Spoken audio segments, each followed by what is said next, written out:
to do a screen share.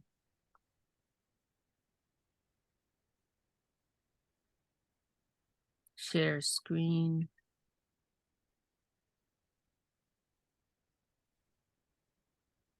Share sound.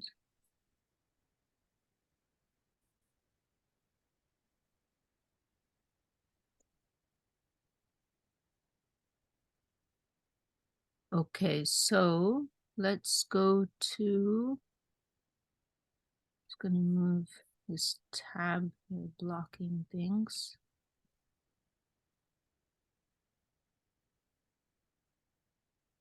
And so we are going to the 18th chapter. We're going to hear our Guru Dev.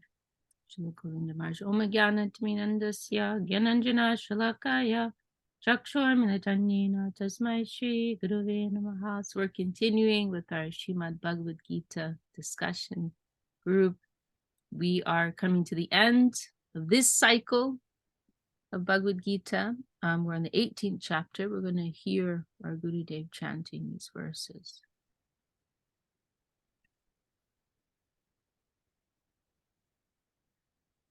अथाष्टोदशादशोऽध्याय अष्टादशोऽध्याय मुख्ययोग Arjun उवाच सन्न्यासस्य महाबाहो तत्त्वमिच्छामि वेदितुं त्यागस्य च ऋषिकेश पृथक् केशिनिषूदन श्रीभगवानुवाच काम्यानां कर्मणां न्यासं सन्न्यासं कवयो विदुः सर्वकर्म फल त्यागं प्राहुस्त्यागं विचक्षण त्याज्यं दोषपदेत्तेके कर्म प्राहुर्मनीषिणः यज्ञदान तपः कर्म न त्याज्यमिति चापरे निश्चयं शृणु मे तत्र त्यागे भरतसत्तम त्यागो हि पुरुषव्याघ्र त्रिविधः संप्रकीर्तितः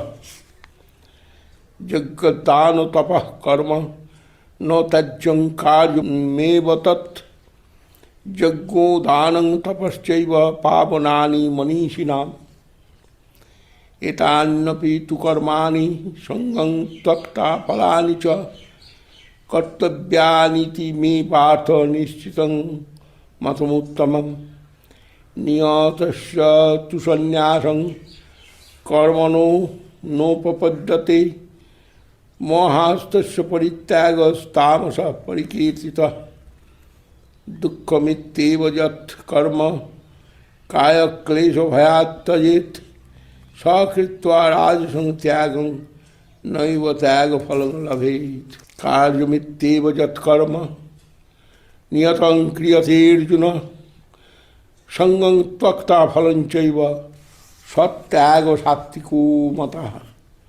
नोत्तिष्ठ कुशलं कर्म कुशलेनानुसज्जते त्यागी सत्त्व समाविष्टो मेधावी छिन्न संशयः नहि. Now, I think we may have been through these verses already, but because it has been a while, maybe we can just go through them again.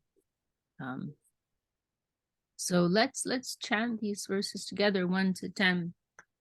Arjuna Vacha Sanyasasya Mahabaho Tattvamichami Veditam Jagasya cha Rishikesha Pitakeshi Nisudana Shri Bhagavanu Vacha Kamyanam Karmanam Nyasam Sanyasam Kavayo Vidu Sarva Karma Phalatyagam Brahustyagam Vichakshanaha Tyajam Doshavadityeke Karma Prahur Manishinaha Yagyadana Tapakarma Natyajamiti Chapade Nischayam Shunume Tatra Tyage Bharata Sattama Tyago Hi Purusha Vyagra Chivida Samprakirtitaha Yagyadana Tapakarma Natyajam Kayameva Tat Yagyodanam Tapaschaiva Bhavanani Manishinam Etanyapi tu karmani sangam tyaktva phalani cha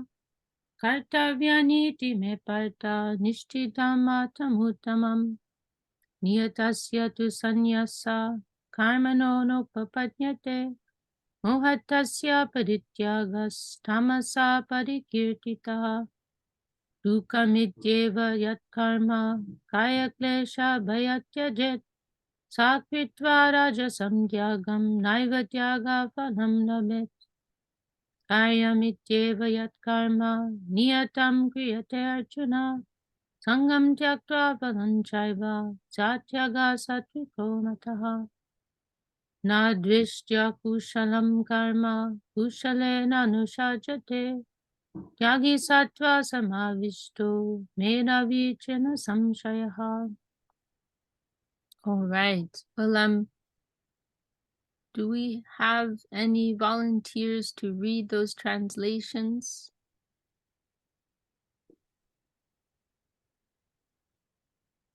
Marie, do you want to read those translations? Yeah, I can do that. Arjuna said, "O Almighty Lord, slayer of the demon Keshi, I wish to understand the subject of renunciation and detachment separately." Oh, yeah, okay, that's why you're asking me to read. Okay, I get it, thanks. Hey. You might not know, but there's a reason. The Supreme Lord said, "Learned, enlightened persons know the giving up of fruit of action as renunciation, and the giving up of the fruits of all action as detachment. Some philosophers hold that action should be renounced as imperfect. Others hold that the action of the nature of sacrifice, charity, and austerity should never be given up. O best of the Bharatas, hear my perfect conclusion concerning detachment, the quality of renunciation. Since, O best of men, it has been clearly established that the quality of renunciation is of three types. Yes. Actions of the nature of sacrifice, charity, and austerity should never be abandoned. Or 8:45, yeah. So I will probably be. They must be performed, for they are the purifiers of the wise. But even these actions must be performed abandoning attachment and furtive desire. O Partha, know this to be my perfect supreme conclusion. Renunciation of one's obligatory duties is wrong. The delusion of giving up these duties is called false renunciation, or renunciation of the nature of ignorance. Oh, okay. Good. I've been disagreeing with someone and now I know what we're disagreeing about.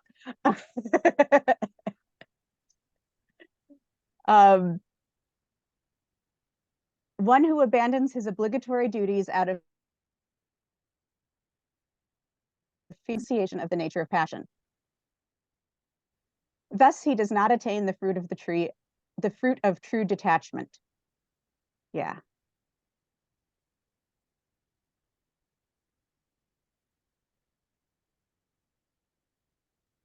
O Arjuna, performance of obligatory works is a matter of duty, while abandoning attachment and fruit of desire is renunciation of the nature of goodness. This is my opinion. The wise renunciate who is absorbed in the nature of goodness and who has slashed all doubts, neither resents disagreeable duties nor is attached to agreeable works. Okay. Well, I think we did discuss these verses somewhat extensively in our last meeting. So I don't know if I'm going to go into too much right now.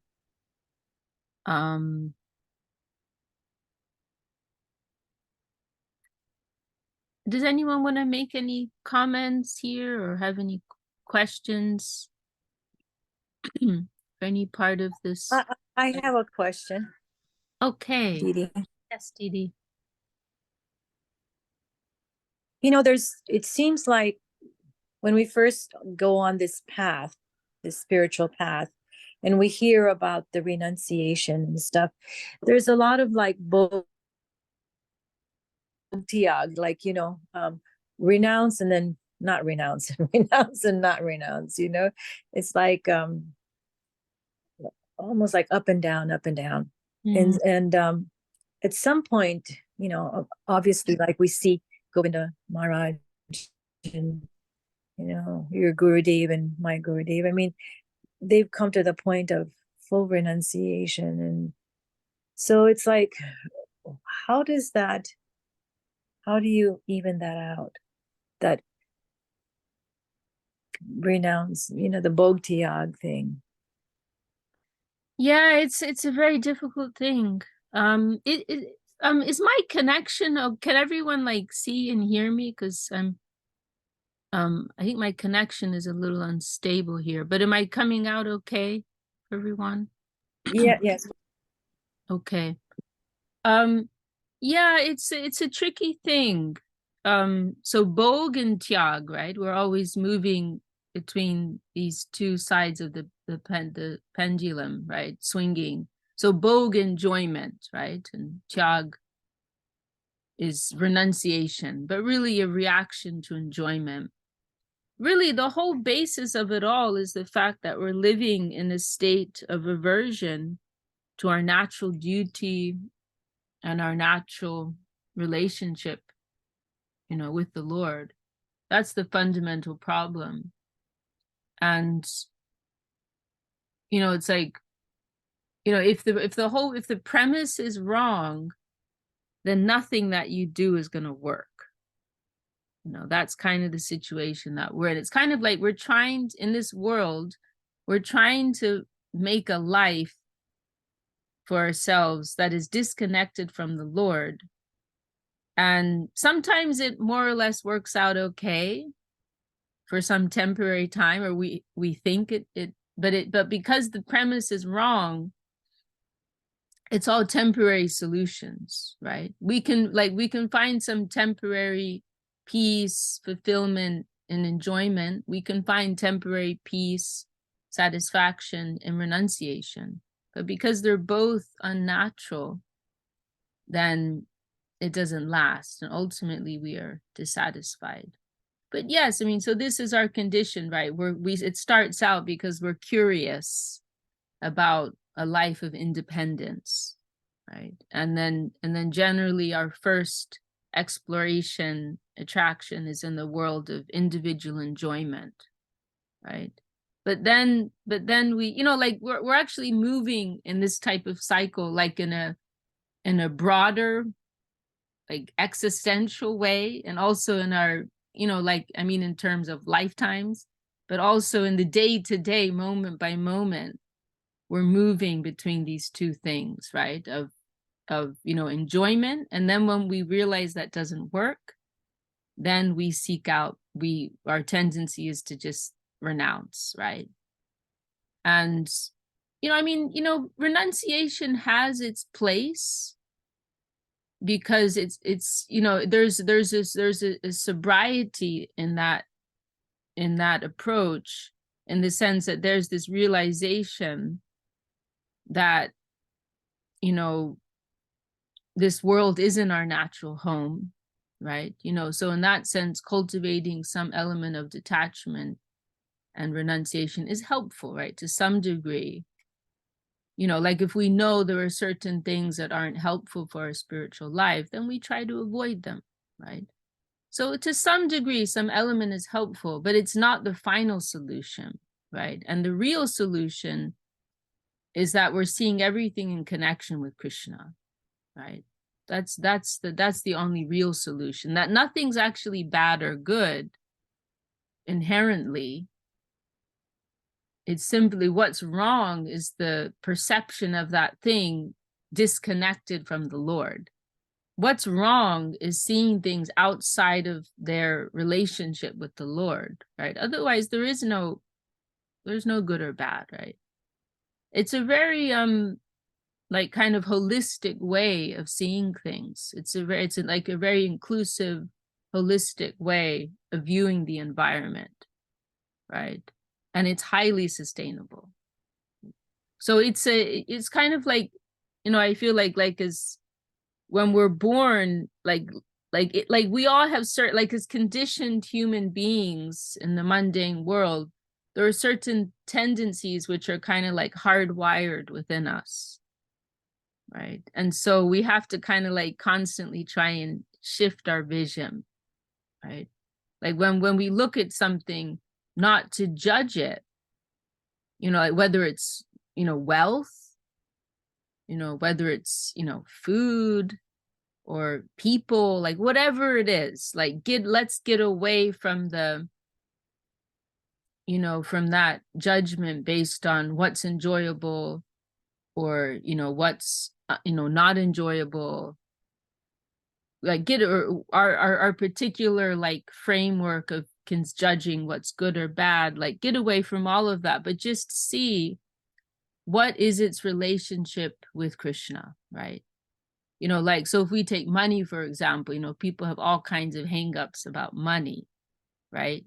All kinds of issues around money. You know, there may be one person who spends their whole life trying to, you know, make more money, right?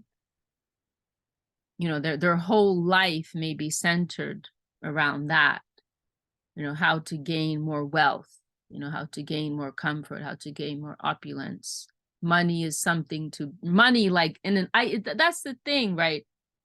Like this is part of our hardwiring in this world. We see and approach things in this type of isolated way, right? Disconnected from their relationship with the Lord. So we like money is a thing in and of itself that we want, right? So we're running after money. It's about the money, right? Then the other side of that coin is, you know, I hate money. Money is the source of all evil. Or I'm ashamed of having money, right? That's another issue. You know, you know, money is something undesirable. Money is the root of all evil, right? I would rather live in poverty or whatever, right? That's the other side of it. But it's the same problem in a different dress here.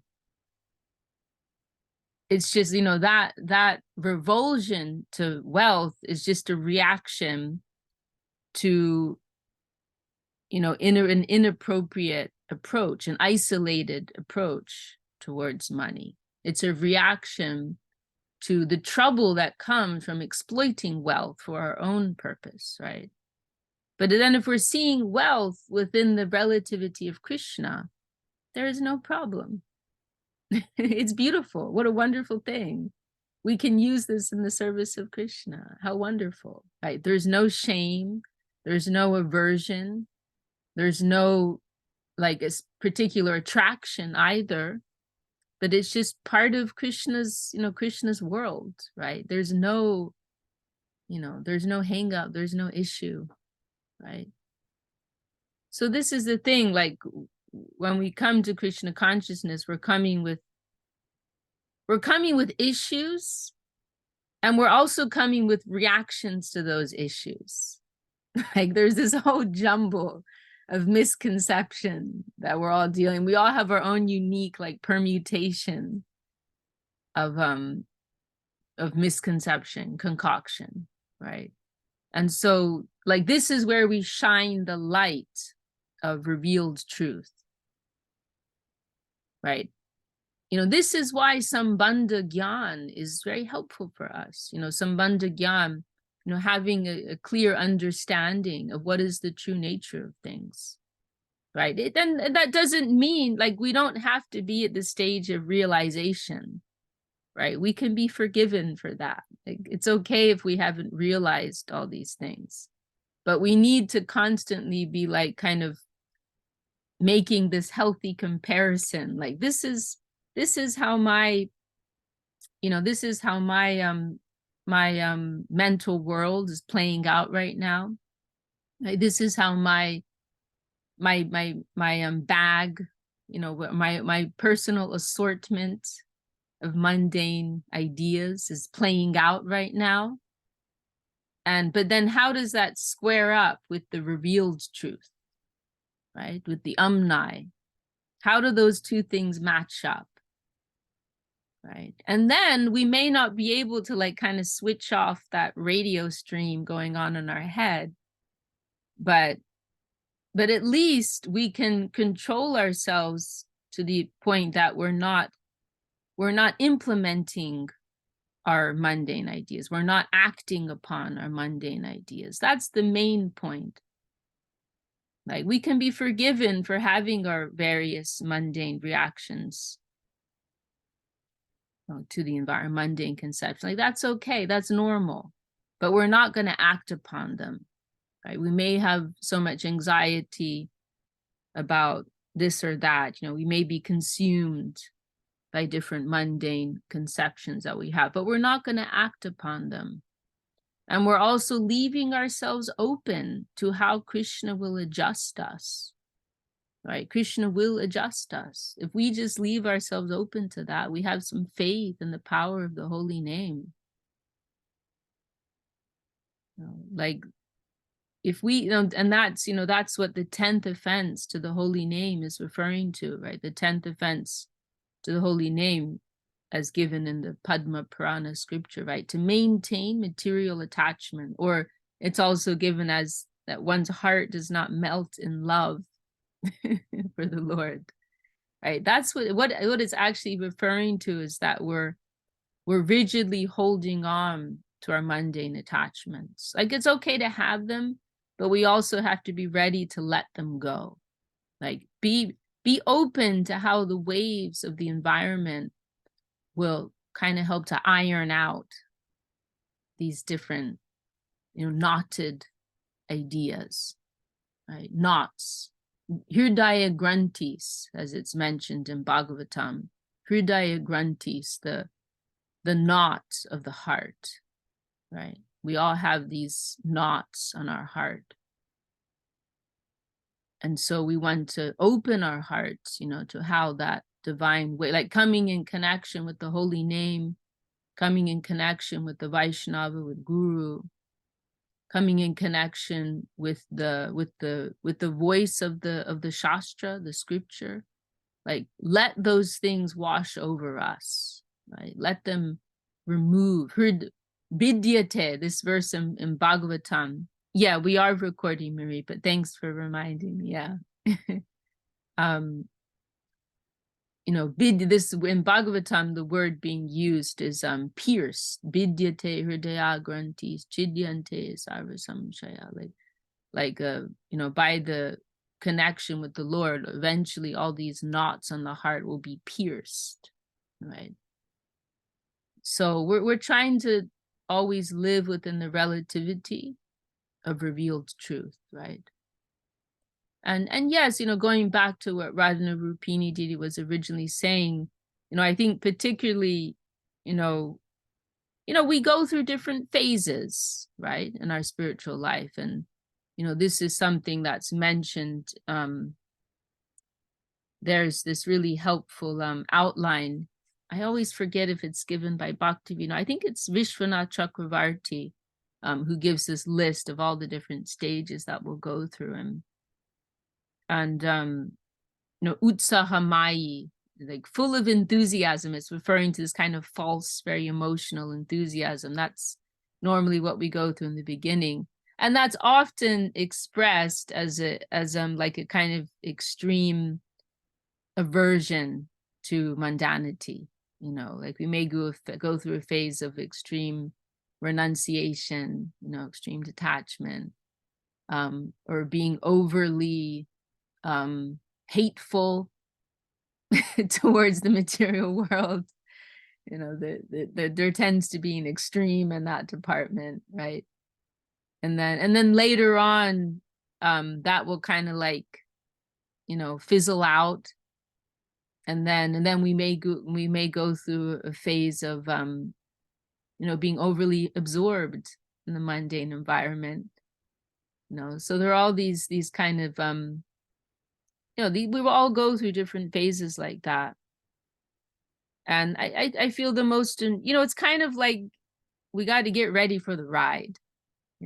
There's going to be like once we contact Krishna conception, once we contact that,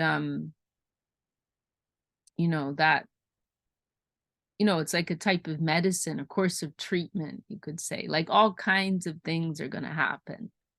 It's like, like there are certain, diseases, illnesses, right? That the treatment can actually be more painful, more challenging than actually having the disease, or it can be equally, troublesome. And your body will react in all kinds of ways, like one of our dear god sisters, young god sisters, she's going through a course of chemotherapy now. And, it's like having cancer, like that's very difficult, but going through the treatment is also very difficult, and your body will react in so many different ways, right? So it's like that. And we got to be prepared, all kinds of, like a lot of people, they'll lose their hair, right, when they go through chemo. So it's like that. Like once we come in contact with that powerful medicine of Krishna conception, exposing ourselves to that purifying, it's like a type of radiation, right? We're exposing ourselves to that radiation of Krishna conception. We have to be prepared. Like there are all kinds of things that are going to play out within our mental system, but it's all necessary. And then what do we have to do? Hold on, like don't let go, stay in good association, go on hearing. Like what's going to be the constant? Like Shravan, Kirtan, hearing and chanting. So many things, our levels of attachment and detachment, they're going to fluctuate a lot, right? We're going to, there's going to be a lot of variables, right? Our environment, right? Our circumstances in the world, our own level of interest is also going to change. Our level of interest on the material side, as well as our level of interest on the spiritual side, that's going to fluctuate drastically at times. Those are all variables. But what's going to be the constant in this whole, experiment, you could say? Like the constant is going to be that we're holding on, to sadhu sangha, to association, to harikatha, hearing, what is proper conception, going on with that. That's going to be our constant. That's going to be our lifeline. That's where we have to be steady, right? Some days we'll feel enthusiastic, to hear Krishna consciousness, to chant the holy name. Some days we'll feel the enthusiasm and some days we won't, but we go on regardless. It's a long march towards the infinite. It's the long haul. We have to prepare ourselves for the long haul. So yeah, I mean, anyone who's practiced Krishna consciousness for any extended period of time, let's say at least 5 to 10 years, you'll experience that, wow, like so many changes, so many changes. Eternal quest, Ramananda Guru saying, yes, it is an eternal quest. But, that we can just go on, right? That's what's very valuable. Maintain enough attachment to be able to do that, right? And that's our life of sadhana. That is our practicing life.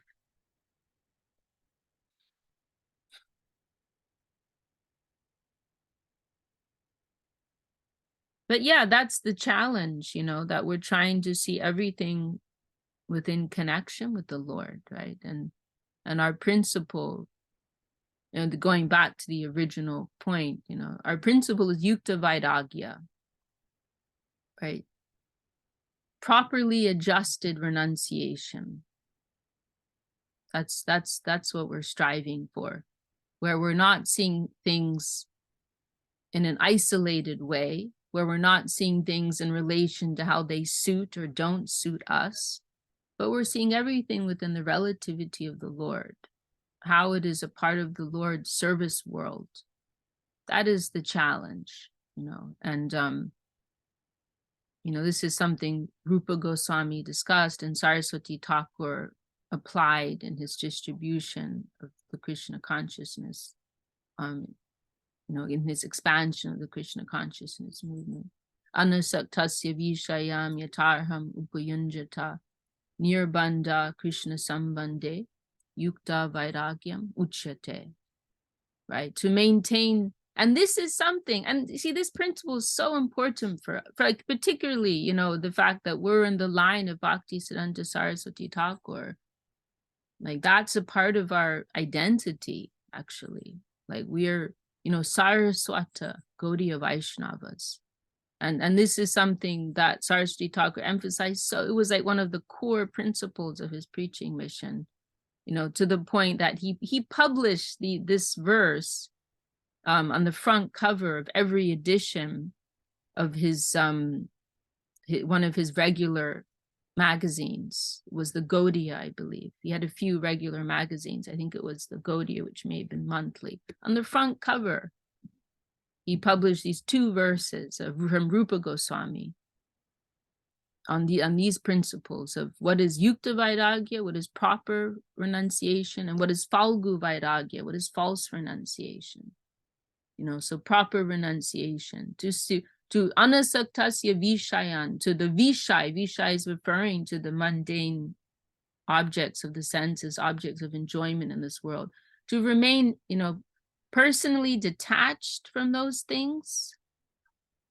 Like our whole mad concocted world of attraction and aversion, like leaving that all aside when we're seeing anything. So having that internal detachment for our personal, loss or gain, like or dislike. But then also nirbandha Krishna sambandhe, right? To see it in relation with Krishna, to see it as a part of Krishna's world, right? Not that, this is, some wealth which is to be enjoyed or rejected by me. Not that this is some beautiful man or woman to be liked or disliked or enjoyed or rejected by me. Some food, that we like. Not like to get away from that whole mundane world of duality, right? But nirbandha Krishna sambandhe, to see it in relationship with Krishna. That's our daily challenge. That's a part of our daily sadhana. This is the real field of sadhana, like all these internal tweaks, right? That's the real field of sadhana. So to everything that comes in front of us, every situation, every circumstance, every person, to shine it in that light. Like, how is this in connection with Krishna? How do I see this person in connection with Krishna? That's proper vision. That is proper vision. Wow, we have our friend Krishna. Pranams. You're muted, so we can't hear you. This is one of our new distinguished friends. He's based in Phoenix area, Arizona. Very knowledgeable, enlightened person. His name is Krishna. Welcome, Krishna. We can't hear you. You're muted, but I'm happy to have you join us today. We're honored, very honored. He's a very distinguished astrologer. He travels the world giving lectures, and welcome, Krishna. And we had a few others join us. I see Chintamani. Pranam. Pranam. Pranam. Can you hear me now? Yeah, we can hear you now. Welcome. Thank you. I'm sorry I'm late. I was in a conference call, but then I didn't want to miss listening to your wonderful and knowledgeable thoughts. I mean, that's always a learning, meeting you and seeing you and listening to you. And thanks to Anu Krishna, Mhm. Yeah. So go ahead, please carry on your discourse. I am here to listen. Thank you so much for joining. We're honored, Krishna. No, we are actually, I am privileged and honored, Thank you so very much. And let's see, also Chintamani Devi joined us from Italy. And there were a few others also. Priyahita's with us again. Priyahita, I'm gonna be in your area soon. In San Luis Obispo. Maybe we can meet at some point. That'd be nice. And Suyash Prabhu also just joined from Mauritius. A few others. I see Ramanand has his hand raised. I'll come to you in just a minute. Sure. So this is our daily challenge, that we everything that we're coming across, we're shining it in that light. What is the version of the revealed truth? What is the Amnaya? And in that way, our whole mental system will be cleared, right? It will become cleared. We're not, Srila Sridhar Maharaj, he gives this, one way in which he explains this, it's like, we have all these urges, we have all these tendencies, we have all these reactions that are coming from the plane of our mind, our body, our senses. But, everything needs some food to survive, right? Our minds need some food to carry on, right? Our body needs some food. Our ego, the world of our false ego, ahankar, that also needs some food. They can't survive without food. So our ego will give some proposal to advance our own prestige, right, within this world. Our mind, our intellect, they also have particular desires and needs and food. They need some food, right? But if we stop feeding them, they can't survive. So stop feeding the ego, stop feeding the mind, stop feeding the intellect. What does the revealed truth say? What does the Shastra, what does the scripture say? What does Guru and Vaishnava say? Like, what does our own inner spiritual conscience say? And we will follow that at the expense of our ego. Right? If sadhu and Shastra advise a particular course of action, and our ego is advising another course of action, we will have to, at the expense of and it may be painful, right? Srila Sridhar Maharaj, he uses this expression, die to live, die to live. Our ego has to die in order for us to live, right? For the bright self, our bright golden spiritual self, to rise up, to awaken, to grow, there has to be a death that takes place. That's the death of our false ego. And so that may be a painful process, and it's very helpful to have long-term vision in our spiritual practice. Like, don't live like an insect in these immediate circumstances, but zoom out. Don't just live in the cage of your body and mind and ego. That's a type of imprisonment. That's a very limited, small way to live. But get out of that. Like, don't live like a little ant or a little, some tiny little cockroach, or don't live like that's how animals are living. They're just living according to their instincts within a very limited field of comprehension, right? That, I'm living in this body, in this particular space and time. That's how animals live. Like, is like that how we want to, like, is that what we're reducing ourselves to? Are we not more than that? Like, but really that's what we are. Like, if we're living like this moment in time, in this body, if we're just living like that, we're no better than an insect, actually. So we need to zoom out, right? What is the vision from the plane of Atma, from the plane of soul? What is the vision coming from Shastra, from the scripture? What is the vision of the saints, those who are living on that higher spirit, like beyond the plane of the body? What is, from those living in the plane of Atman, the plane of spirit, like what is their perspective on this situation? We have this wonderful chapter in our book, Search for Shri Krishna. Srila Sridhar Maharaj talks about this knowledge beyond mortality. Like then that knowledge, which I'm going to use as the basis of my decision making, what is the source of that knowledge? Is the source of that knowledge from the mortal world?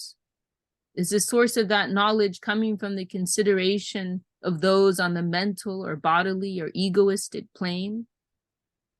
And how helpful is that to us within consideration of the infinite, within consideration of eternity? No, the source of my knowledge should be beyond the plane of mortality. The source of my knowledge should be coming at least from the plane of spirit, but even that's not good enough. Like we want to go beyond that. We're approaching the plane of bhakti, of devotion. That's an even higher consideration of just plain spirit, just eternity. So like in connection with that, our Lord, right? And our loving relationship with the Lord in the eternal sphere and the sphere of eternity, what's the best way to perceive and act, right? And for that, we don't advocate blind faith, right? We are against blind faith. We should have some deeper understanding of the advices of our gurus. But on this point, our Gurudev, he made this point that there's some element of blind faith required simply because we're navigating a world that we don't have tangible experience of at present. So we have to rely on we cannot see the plane of Atma right now. We can't see the plane of soul. We can't see the plane of super soul, Paramatma. But we're relying on those, and like we're trusting the pilot, right, who has that deeper knowledge and deeper vision. We're relying on the knowledge of the spiritual experts, right? Our doctors giving us a particular course of treatment. We have some fundamental idea of how it's working, but we don't have any real deep understanding. So we're just trusting. The doctor says, do your exercises. The doctor says, don't eat this. Doctor says, take this pill this time. We may have some rudimentary understanding of why it's helpful, but we're not an expert. We don't have deeper vision. So we're relying on the vision of those who have real vision, right? And if we can do that with some faith, then we will feel the results. We will feel the results of that. So yes, that is our day by day. That is our day by day practice, right? That is our day by day challenge. And so many things may change, but that is the constant, right? Our mind, our environment, so many things will change, but we're holding on to that, right? Day by day. Well, Ramananda Prabhu, I think he wanted to say something. Prabhu, did you want to say something? You had your hand raised. Thank you, Shaka Didi. No, I had a question actually regarding this. I was listening Param Guru Mai, some devotee were asking, what is our duty or what is my duty? So Guru Mai told that Vaishnava will determine our duty. So I wonder, now Gurudev is not with us, but he is there. I can feel sometimes, but sometimes I can't. So I wonder, what is my duty? Well, I mean, I have a few points to say, on this. I mean, one point is that, we may not have our Gurudev here, but there are others who we may have some regard for. And maybe we cannot give our absolute faith to them, but we can take their opinion, their valuable opinion, into consideration, right? You know, so we can still, if we have the opportunity, you know, take guidance from others. You know, that is one point.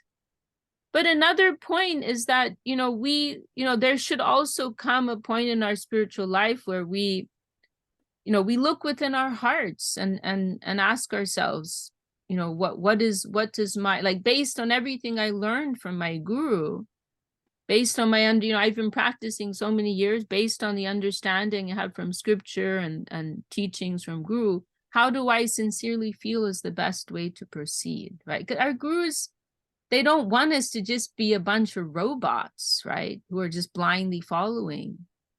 You know, it's like we have our parents with us for some time, but they won't always be with us. And our parents don't want us to just be blindly relying on them.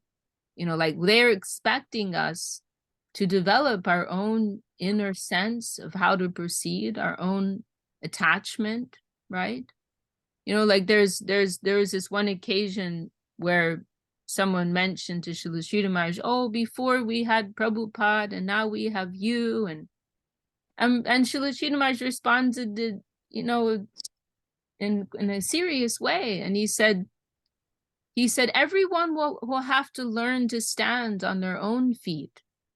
He said Prabhupada was, you know, Swami Maharaj was here for a few days and he left. And he said, I'm here now, I'll be gone soon. And he said, everyone will have to learn to stand on their own feet. Right, that's important. And that, you know, that was something our Gurudev, Srila Govinda Maharaj, I feel it was something that he emphasized. You know, sometimes when people would ask him questions, he would say, you know, you're an older devotee, you've been practicing for some time. What do you think is the best way to proceed? So, you know, there should be some, you know, like ultimately Krishna consciousness is about our own inner attachment. It's not like we're going beyond what we're supposed, it's not about what we're supposed to do anymore. Like this is one of the things which I feel distinguishes Krishna consciousness from general religion. Like we're entering the field of our own inner attraction. Like it's not that we're doing this because we were told to do it.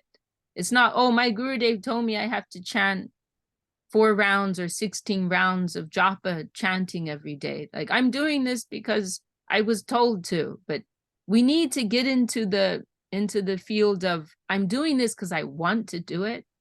I'm doing this because I feel like it's progressive for my spiritual life. So you know, I like to give, because, you know, we often forget that, like how personal Krishna conscious, like Krishna is a person. We're building a relationship, you know.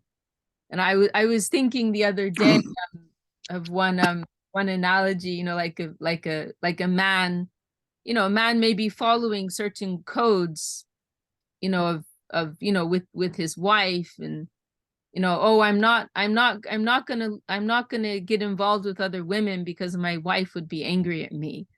Like, what is that?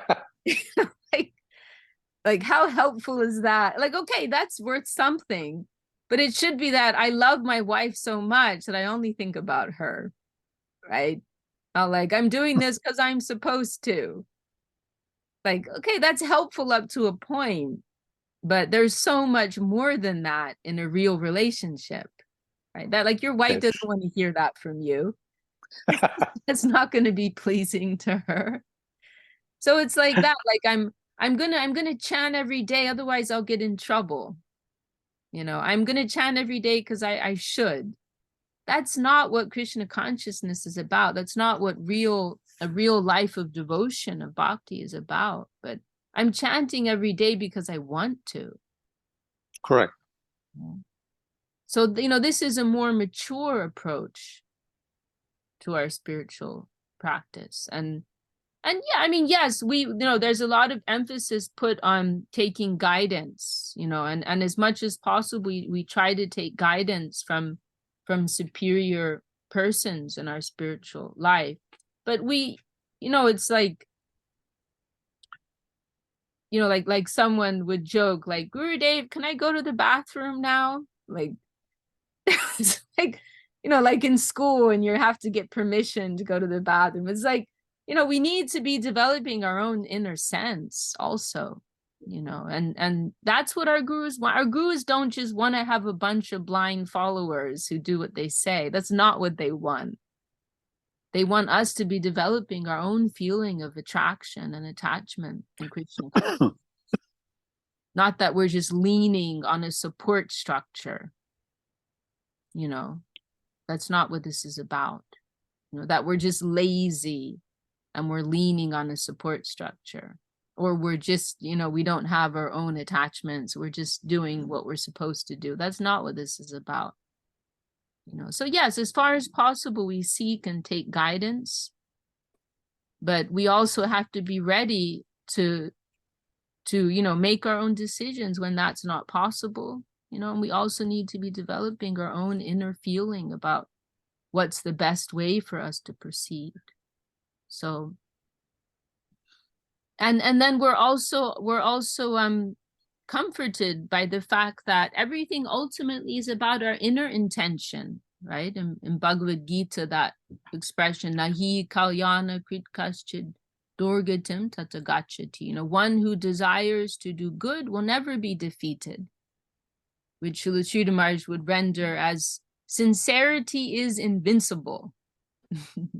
So in other words, we may make mistakes, that's normal, but we'll learn from those mistakes.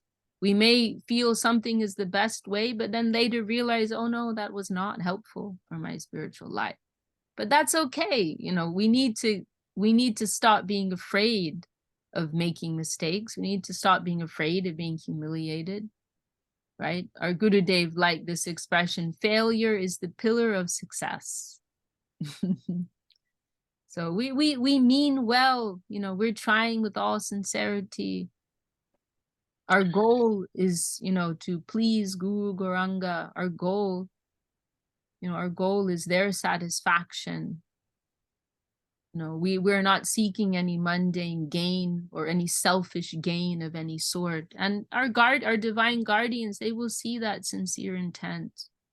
You know, but we need to make mistakes sometimes, actually. That otherwise, how can we be corrected? We need to give some room to the Lord to correct us. So we need to make mistakes to see where we're going wrong at times.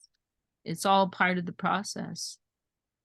And we can, you know, we can make that prayer, right? That, you know, my real goal is to please you, Sri Gurudev, Vaishnava, Mahaprabhu. That's my real, you know, we can make that type of hearty prayer to the Lord. And you please protect me, you know, please take care of me, right? Arrange the environment in such a way that I can come closer to you. You please guide me, you know. And if we have that sincerely, then they will give that to us, you know. So let's see, we're kind of running out of time, but Krishna wants to share something.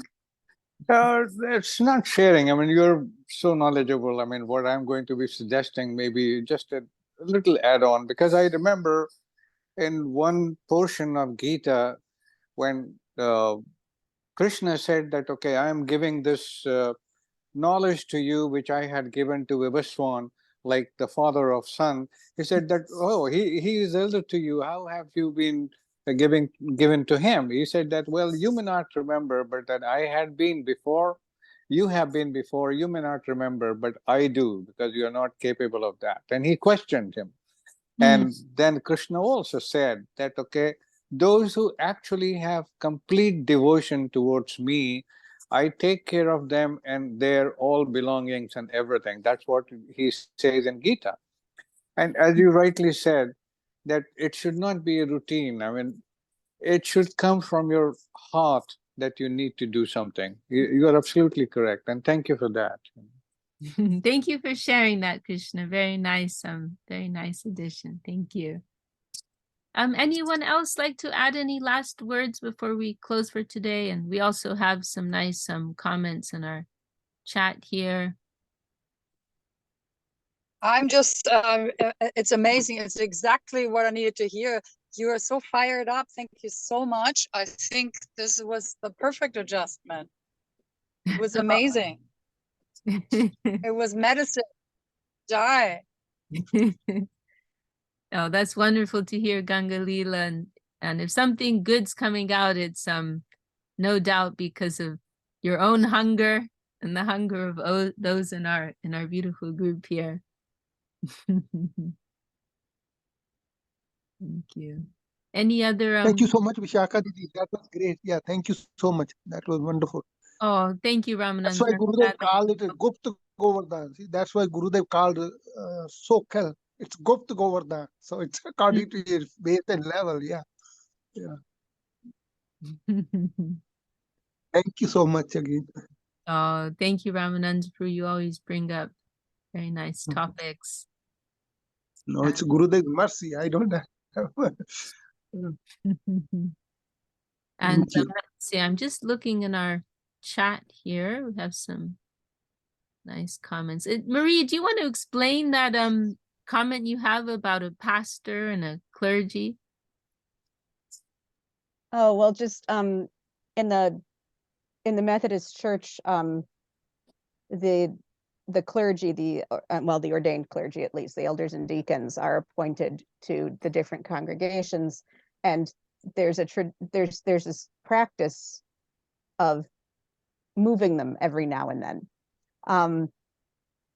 and it just that at one point someone was saying, you know, why do we do this? Why do we make them move like every few years? And they're like, okay, well, here's the thing. If your pastor's there less than 5 years, then either your congregation has a problem or the pastor has a problem, and the bishop needs to move them to fix that. If they're there for more than 10 years, your congregation's probably about to have a problem, because that means that instead of guiding you into discernment, your pastor's guided you into dependence. Or has at least failed to keep you from becoming dependent. Sometimes people do it despite the pastor's best efforts. So that was when you were talking about that, that need to be able to move beyond constantly asking the guru into the point where you can sort of discern based on what the Vaishnava has said is your dharma, what your dharma might be in this situation. That quote reminded me of that. That's a very nice way of framing it. Dependence versus discernment. Yeah, that's very nice. Thank you for sharing that. Okay, well, maybe we'll stop for today. I feel like Radhana Rupini might want to say something though. Well, I was just thinking, Didi, that you know, it's like when we have those little bumps in the road or a slump, you know, in our sadhana. What I do is I love listening to classes, because I always, you know, Shravanam. It really helps me as an individual. So, but I also like, you know, it's not every day that I'm so enthusiastic to chant my rounds, but, you know, but I can remember, if I can remember, oh yeah, when there was times that I chanted, it was so sweet. So I should do it again today. So like, you know, it pulls me, like those really sweet little bursts of sweets that we get from Krishna, you know, when we hear some really good Hari Katha, or we read something and it actually goes, it penetrates our hearts, or when we're chanting sometimes and it's really sweet. It's like I go back to that and say, okay, I know it's good. You know, I can maybe capture some of that. That's beautiful. That's a very nice way of kind of accommodating these two feelings, right? Like our regulated practice can be inspired by those moments of like real taste, right? Of the nectar that comes. Yes. So that's a very nice vision. I love that. Cool, beautiful. Okay, well, I think we'll end here for today. Thank you all so much for your wonderful participation and comments and Much for today. me. Jai Shri Bhakti Sundar Govinda Dev Goswami Maharaj ki Jai, Shri Bhakti Jai. Goswami Maharaj ki Jai, Shri Jai. Bhakti Swami Maharaj Prabhupada ki Jai, all the assembled Jai. devotees, sincere seekers ki Jai, Shri Harinam Jai. Sankirtan ki Jai, Srimad Bhagavad Gita ki Jai, Jai. Gaur Premanande, Hari Bol. Hari Hari Bo. Have a beautiful week. Vishaka Didi ki Jai. Jai. Look forward to Thank seeing you you for your next. association, everybody. Thank you for your association.